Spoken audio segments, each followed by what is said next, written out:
The attack on the Jewish minority in Denmark is an attack on all of Denmark. A nation where such horrors are almost unheard of is now coming to grips of being in the net of terrorism. People in Denmark hoping that the man who killed 2 people earlier this week was an anomaly and not the harbinger of things to come.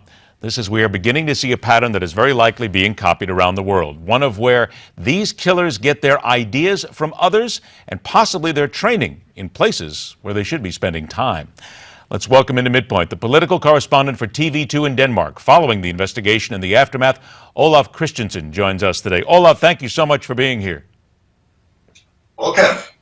What is the general feeling of the people in Denmark today? We're a couple of days away from this. There have been some rallies that have been held, but is there still an unsettled feeling that this may be the beginning of something horrible to this nation?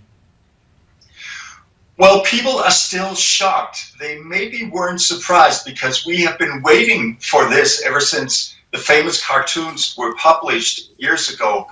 But I think people are bracing themselves for that this could happen again because this man probably wasn't alone. Already we have heard from some of his friends that they think that he did the right thing. That he did the right thing in murdering the 2 people?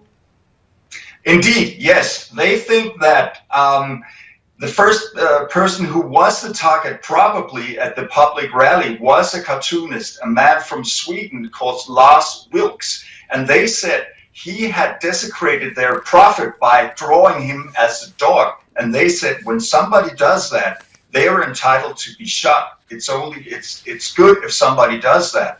And also they bear a grudge against Jews, especially Jews naturally in Israel, but they feel that probably Jews all over the world are a fair target.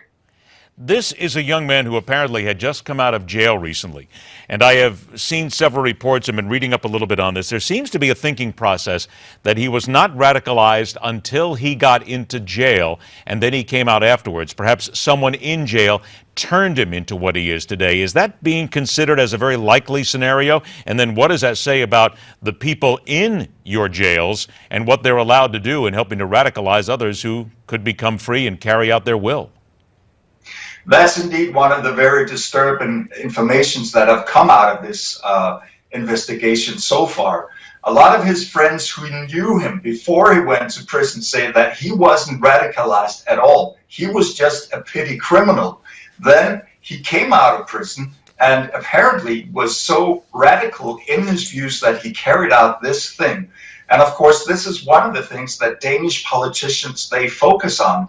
How did this happen?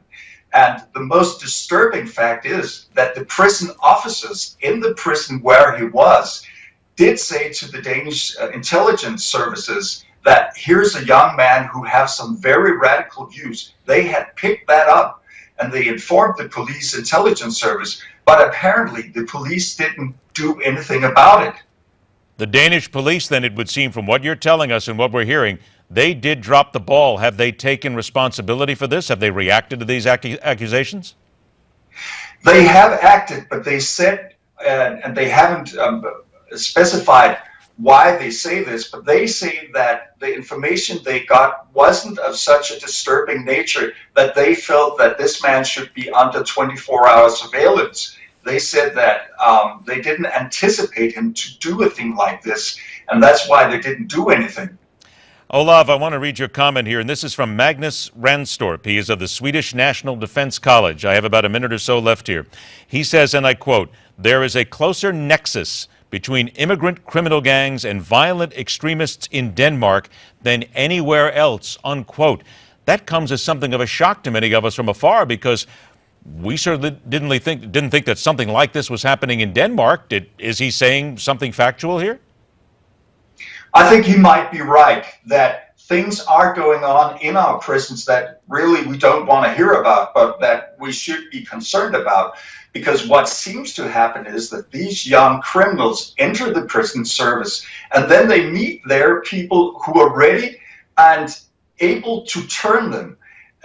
According to prison guards that have been in the media, they say that very often these are the so-called strong prisoners who control other prisoners who do this, and they use religion as a tool to control other people. And that's why they turn these young men and they come out radicals and apparently tools that are prepared to kill people for no other reason than their religious beliefs or that they stand up for freedom of speech. And that's very disturbing.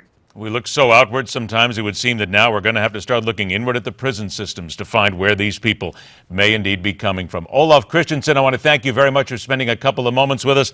I hope that next time we get to speak, it's under better circumstances. So do I. All right, thank you. After the break, the man who would be president and who would likely give it all up for one more healthy day for a little lady in his life. Rick Santorum and his wife will join us right here on MidPoint.